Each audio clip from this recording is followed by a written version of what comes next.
మన ఆంధ్ర రాష్ట్ర దరిద్రం ఏంటంటే సెంట్రల్లో కేంద్ర గవర్నమెంట్ నిలబడాలంటే మన ఎంపీల సపోర్ట్తోనే నిలబడుతుంది. మన ఎంపీల సపోర్ట్ కనుక లేకపోతే అక్కడ గవర్నమెంట్ ఎప్పుడు పడిపోద్దో తెలియదు.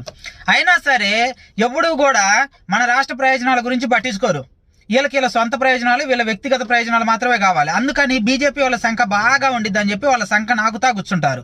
ఉదాహరణ చూస్తే విమానయాన శాఖ మంత్రి, మన రాష్ట్రానికి ఆ విమానయాన శాఖ మంత్రి వల్ల ప్రయోజనం ఏంది? దానికంటే వేరే శాఖలు ఉన్నాయి. రాష్ట్రం ఇప్పుడు విడిపోయి ఆర్థికంగా వెనకబడి ఉంది కాబట్టి ఇప్పుడు మనకి కావాల్సింది వేరే శాఖలు కాకుండా విమానయాన శాఖ తీసుకున్నారు. దాంట్లో కూడా దేశం మొత్తం చేత అని ఊపించుకున్నారు. దానివల్ల ఆ విమానయాన శాఖ వల్ల మన రాష్ట్రానికి ఒరిగేది ఏంది?